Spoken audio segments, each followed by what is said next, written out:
Hello, friends. It's Chapo. I'm referring about this is a Twitter thread that got some juice this week, and Rolling Stone has an article about it that I think was kind of funny. So, headline: Anti-woke crusader is trying a new recruitment tool. 1990s nostalgia. Theorist Michael Young used retro video game art by an unwitting designer to argue that the postmodern world has killed traditional values. Have you guys seen the art in question here? It's these two toe-headed boys in propeller caps playing a video game, Metal Gear Solid, actually, on PSX, while they eat a meal that has not been seen since 1999, spaghetti and meatballs. The article begins, it's been years since the heyday of only 90s kids will remember clickbait, the listicles that sent us back to a neon-flecked era of Power Ranger CDs, Beanie Babies, and VHS tape. But nostalgia dies hard, and now a Canadian man considered a leading intellectual in far-right media is trying to convince people that woke culture obliterated the happiness you once felt playing Nintendo 64. Michael Young is a visiting fellow at the Center for Renewing America. Okay, this guy's a Canadian, and he's a visiting fellow at the Center for Renewing America. Get out of here! Get the fuck out of here. Go to Renew fucking Canada. Get out of my face. Yeah, I don't see Center for Renewing the Americas. Center for Renewing North America. Yeah. A conservative think tank that exists to combat supposed threats to the nation like vaccine mandates and critical race theory.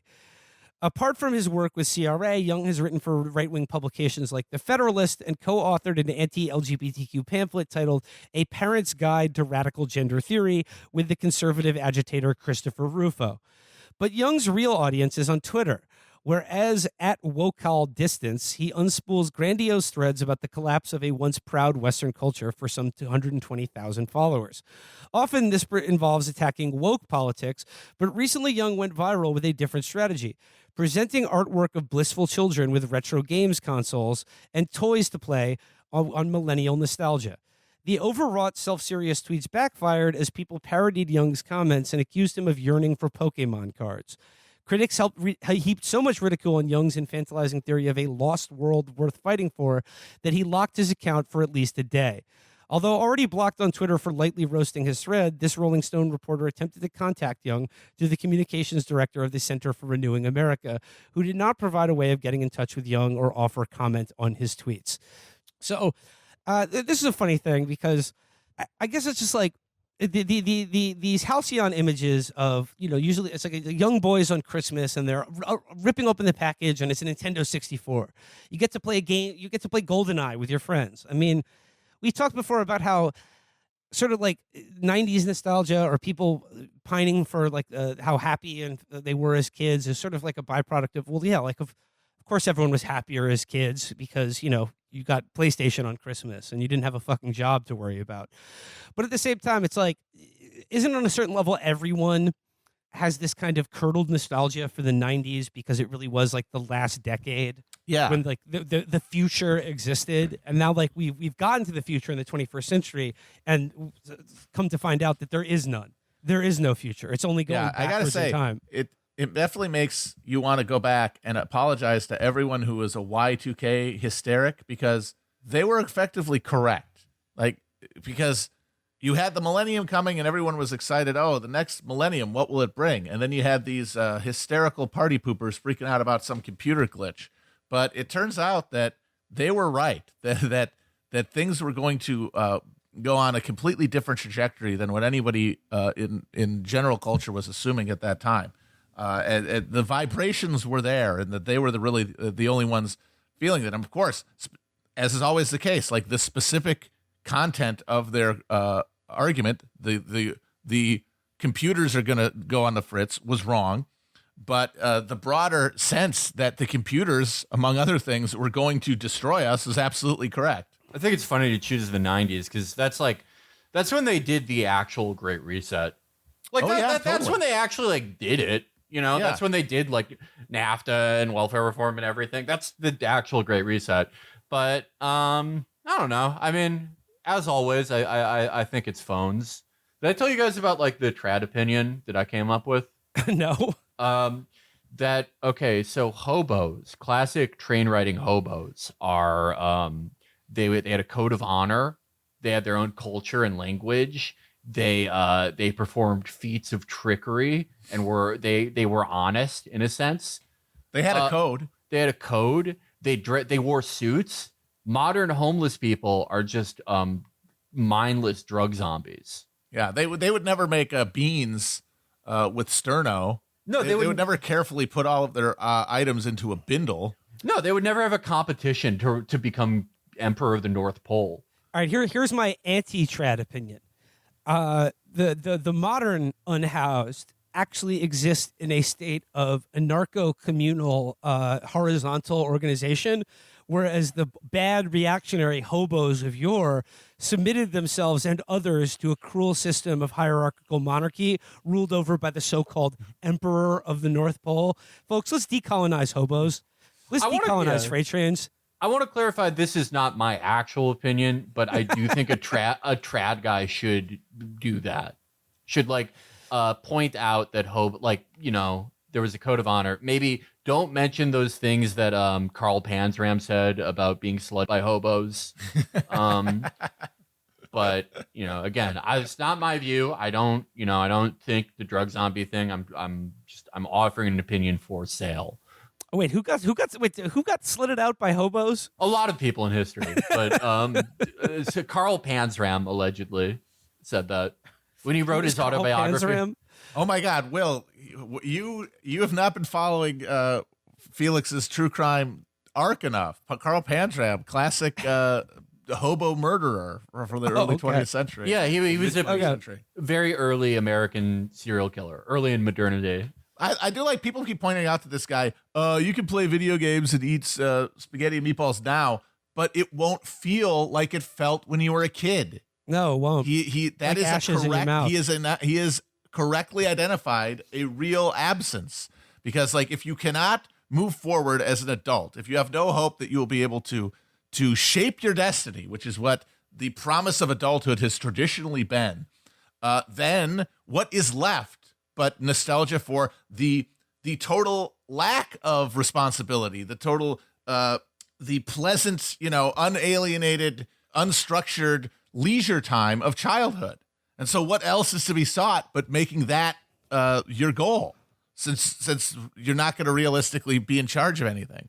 I do think he's the thing is, it's for a billion reasons, especially because it's he's putting it up like it's a thing you can vote for, kind of. Yeah. If you turn out in enough midterms, you won't be depressed anymore.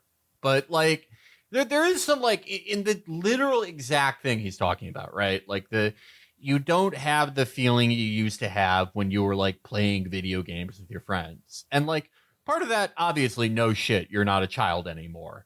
But there is there's some truth to the sense that just being around other people post phones, it does feel like something is kind of lost, a little bit of the way that we relate to each other and understand each other in social relationships has irreparably changed just by virtue of having a thing that lights up your brain in the same way that a fucking slot machine does in your pocket that you look at for 18 hours a fucking day. But that's not the literal thing he's saying. Again, his point is you'll feel exactly like you did on the best day of your life when you were 9 forever, if Donald Trump is elected.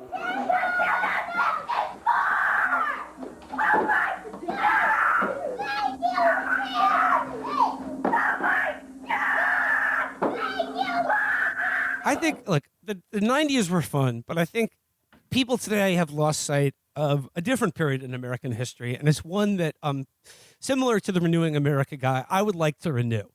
It's a land that I think we would like to return to. It's a land that I've probably felt the most myself upon visiting. It's, how shall I describe it? It's a land, it's far away, but it's beside the crystal fountains. And, it's a great place. The handouts grow on bushes. The boxcars are all empty. The sun shines every day. They've got birds and bees and cigarette trees. And, you can just pick them right off have a smoke. They grow on trees. That's right, folks. I'm talking about the Big Rock Candy Mountain. And I think it's time to renew the Big Rock Candy Mountain. I think we should all live there. I think we need to go back to the feeling that we had when we found out that all the rail yard bulls, their dogs have rubber teeth, and we can just chill in a boxcar, have a little fire, smoke cigarettes, and eat beans with your friends. And quite frankly, I think wokeness has deprived us of our birthright to live and or even visit the Big Rock Candy Mountain. Well, the Big Rock Candy Mountain it's the lumpen articulation of the post-scarcity utopia promised by communism. And that's what's so infuriating about all of this, is that everybody is grasping towards a actual real political horizon, but because the institutions and the cultural structures they live in have been designed to deny even the possibility, to deny even the articulation publicly of that horizon, it just gets curdled and turned inward and made into reactionary fantasies. You had to, if you were a kid in the 30s and you found out your dad left the family and he was a hobo now, you had to have felt like such a loser, like such a bad kid. Like he didn't even start a new family. He's just riding the train and getting slut because he's a new hobo. That's why you fought in the Korean War if you were born in the 30s. I mean, I'd be pissed that he was, I had to go to school and he was, fucking picking cigarettes off trees and getting soft-boiled eggs that are just laid by the hens. Yeah. I got to eat hardtack. We should bring back hardtack to give to unviable males. There's a lake of stew and whiskey, too. A lake of stew? Okay. We need to get rid of the debt ceiling and create a stew lake tomorrow. See, this is an actual concrete proposal that people could get excited about that would not involve doing witch trials on teenagers. If people had better access to stew, do you think that they would be so fucking, I don't know, scared of demons all the time? Universal basic stew. That's what we're talking about. And I'd argue, I mean, isn't that what witches are cooking? Yeah, usually are. In that big pot? No. They're not eating that. No, I'd say stew is one of the most evil foods. It's definitely definitely a boiling cauldron. Yeah. What goes in there? Evil stuff, or sometimes an explorer.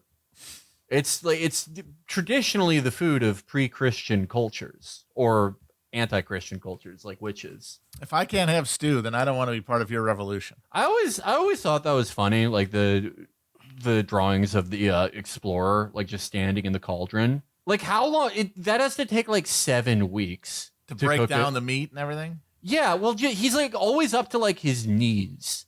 Are you just hoping that the broth tenderizes his legs until the point that they just that they're gone? I don't know. Maybe I'm not looking at the same pictures of explorers in stew pots as you are. Well, no, I mean, I always see that they're up there to their neck or something. Yeah, and there's then there's the chef and he's cutting carrots and celery into the broth as the guy is slowly on a simmer. I would say if you get an explorer. You're gonna need. I mean, I cannot recommend Le Creuset enough. Some of that enamel cast iron really captures and holds temperature and evenly distributed. So I'd say for your average explorer, 2 to 3 hours at a low simmer. I'm just starting to think just going by the logistics of it. I don't think it ever happened. No way. I'm starting to think bullshit. Ever put a fully clothed explorer into a pot? No, I just don't think it happened like that. I'm starting to think. If you're a professor who's teaching this to kids... I'm calling bullshit. Where's Snopes on this? Yeah.